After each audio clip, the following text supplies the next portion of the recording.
Более 100 произведений на коми-языке для детей стали доступны пользователям интернета. В декабре появился сайт с аудиокнигами на коми-языке. Сюда вошли работы известных авторов нашей республики: Нины Куратовой, Калистрата Жакова, Александры Мишариной, Василия Лыткина, Альберта Ванеева, Николая Щукина и других. Также на портале представлены переводы сказок Александра Пушкина, Дмитрия Мамина-Сибиряка, венгерских, ненецких и финских авторов. Чем еще обогатят живое коми-слово, расскажет Анастасия Тюрнина.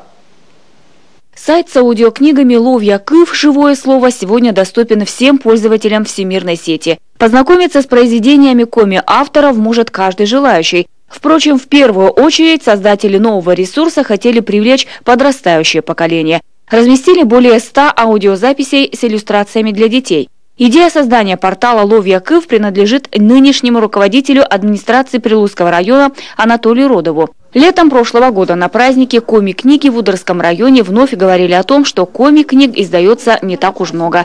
Тогда и было принято решение открыть сайт «Живое слово». В данный момент сайт уже запущен. Для удобства всех пользователей, даже тех, которые и не знают коми-язык, попасть на сайт можно по домену с русскими буквами живоекомислово.рф. Если любой из нас сейчас наберет в интернете в адресной строке это название, то мы попадем с вами на сайт. Прошлым летом проект «Живое слово» получил грант от агентства по СМИ. Над созданием портала работала команда журнала «Арт». В качестве эксперта выступила кандидат педагогических наук Зоя Остапова.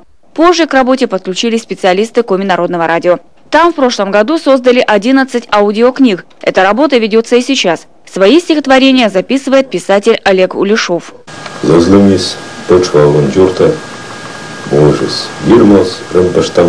Кутамбырьин школьная программа произведения ЕС. На портале будем размещать произведения школьной программы, начиная начальной школы и заканчивая старшими классами. Произведения будут читать и сами авторы, они тоже останутся в наших фондах.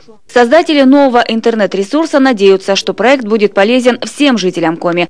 Помимо аудиокниг, здесь представлена информация о культурных событиях. Мы будем стараться, чтобы вот эти живое слово, оно всегда обновлялось. И прежде всего, я хотел бы сказать, что у нас есть очень много аудио и видеоархивов. Это в университете, Центр фольклора, и в нашем Коми-научном центре в Институте языка и литературы есть фольклорный фонд. И вот эти аудиозаписи, которые хранятся, это записи буквально с 50-х годов, да, которые записывали фольклорные экспедиции. И предыдущих наших исследователей, это Микушева, Прометей Чисталева, Юрия Герасимовича Рочева и наши современные записи. В следующем году авторы проекта совместно с редакцией журнала «Арт» и Коми-народным радио планируют разместить на портале более 50 произведений на коми-языке общей продолжительностью 540 минут. Кроме того, на сайте появится интервью с писателями, спектакли и концерты. Создатели «Живого слова» начали принимать просьбы от пользователей. Одна из них – опубликовать записи коми-песен с текстами. Анастасия Тюрнина, Константин Сретиенко, Дмитрий Ведерников, телеканал «Юрган».